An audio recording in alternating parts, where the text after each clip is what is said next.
അങ്ങനെ ഇന്ന് വീണ്ടും ഒരു കൊഴിക്കട്ട ശനിയാഴ്ച വന്നു. ഇത് പൂണോളി ഹൗസിലെ അതിലുള്ള തയ്യാറെടുപ്പ് തുടങ്ങി. എന്റെ അമ്മച്ചി ഇത് കൊഴിക്കട്ട ഉണ്ടാക്കാണ്. മിനി കടയിലേക്ക് പോയി തിരക്കിട്ടിന്ന് രാവിലെ ഒന്ന് പോകേണ്ടത് കൊണ്ട്. പക്ഷെ ഈ പഴയ കാലത്തുള്ള ഈ ആചാരം ഇന്നും നിലനിൽക്കണ്. അപ്പൊ അതിന്റെ ഓർമ്മയ്ക്ക് വേണ്ടിയിട്ട് കോഴിക്കട്ട അണിഞ്ഞു ഒരുങ്ങുന്നു. വീടിന്റെ ബാക്കടുക്കളയില് ഒരു ചേച്ചിയും കൂടെയും ഉണ്ടാക്കിക്കൊണ്ടിരിക്കുന്നുണ്ട്. അത് അമ്മ കുറച്ചെടുത്ത് ഇങ്ങനെ ഉണ്ടാക്കിക്കൊണ്ടിരിക്കുന്നു. അമ്മയുടെ ഒരു സന്തോഷത്തിന് ആ പഴയ ഓർമ്മയ്ക്ക് വേണ്ടി ഉണ്ടാക്കണം. അമ്മ പഴയ ചിന്തകളിൽ അമ്മയ്ക്ക് ഇത് ഉണ്ടാക്കുമ്പോൾ ഒരു സന്തോഷവും സമാധാനം വരും അല്ലേ? ഇതെന്തിനാമ്മ ഇത് മറ്റേത് ചെയ്തത്? ഈ ലാസറിന്റെ വീട്ടില് പോയത് യേശു. അപ്പൊ ലാസറിന്റെ പെങ്ങന്മാര് യേശുവിനെ സൽക്കരിക്കാൻ വേണ്ടി കൊഴിക്കട്ടെ കൊടുത്തതെന്നാണ് പറയുന്നത് അല്ലേ?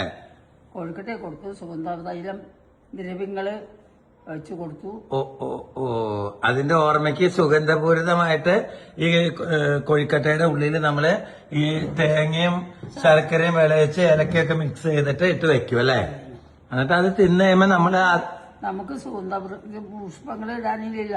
ഓ ഓ അപ്പൊ അതിന്റെ പേരിൽ നമ്മൾ ശർക്കരയും തേങ്ങയും വിളയിച്ച് ഇതിൽ വെക്കും. ഓ ഓ ഓ നല്ല ഐഡിയ.